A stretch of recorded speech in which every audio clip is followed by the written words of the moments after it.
नमस्कार।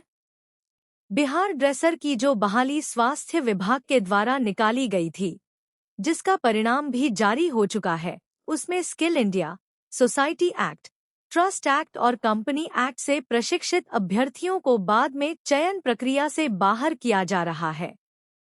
इसी मुद्दे को लेकर skill India, society act, trust act और कंपनी एक्ट के सभी अभ्यर्थी आंदोलन कर रहे हैं।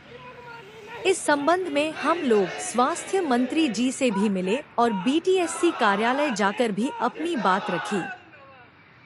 वहां से हमें आश्वासन मिला कि आप लोग स्वास्थ्य मंत्री जी से आदेश दिलवा दीजिए, उसके बाद आगे की कार्रवाई की जाएगी। इसके बाद सभी अभ्यर्थी स्वास्थ्य मंत्री जी के पास गए और सभी दस्तावेज प्रस्तुत किए। वहां मौजूद अधिकारियों ने सभी दस्तावेजों को देखा और जांच करने के बाद कहा कि बीटीएससी की तरफ से गलती हुई है। स्वास्थ्य मंत्री जी के निर्देश पर हम लोग सचिवालय गए, जहां संबंधित अधिकारियों से मुलाकात हुई और आगे की कार्रवाई के लिए समय दिया गया। इसके बाद हम लोग न्यायालय जाने की तैयारी में लग गए, क्योंकि मामला न्याय से जुड़ा हुआ है। केस लड़ने के लिए खर्च की आवश्यकता होती है, इसलिए सभी अभ्यर्थियों से सहयोग राशि लेने की बात रखी गई। केस के संबंध में सभी अभ्यर्थियों का मानना है कि केवल न्यायालय पर निर्भर रहने से हमारा उद्देश्य कमजोर हो सकता है, क्योंकि कोर्ट की प्रक्रिया लंबी चल सकती है और इसमें काफी समय लग सकता है।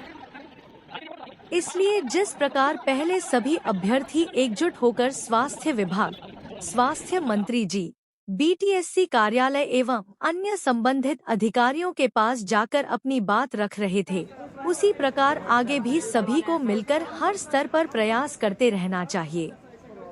इसके अलावा सभी साथियों से निवेदन है कि यदि कोई अभ्यर्थी केस से संबंधित कोई जानकारी लेना चाहता है या कोई सवाल पूछता है, तो उसका सही तरीके से जवाब दिया जाना चाहिए। किसी भी साथी द्वारा सवाल पूछने या अपनी बात रखने पर उसे पैसे वापस करने की बात कहना या व्हाट्सएप ग्रुप से बाहर कर देना उचित नहीं है। सभी अभ्यर्थी इस लड़ाई में एक साथ हैं। किसी भी प्रकार की गलतफहमी या विवाद को बातचीत के माध्यम से दूर करना चाहिए, ताकि सभी का विश्वास बना रहे और हमारा उद्देश्य कमजोर न हो। हमारा उद्देश्य किसी व्यक्ति विशेष का विरोध करना नहीं है, बल्कि सभी अभ्यर्थियों के भविष्य और अधिकार के लिए एकजुट होकर सही प्रयास करना है।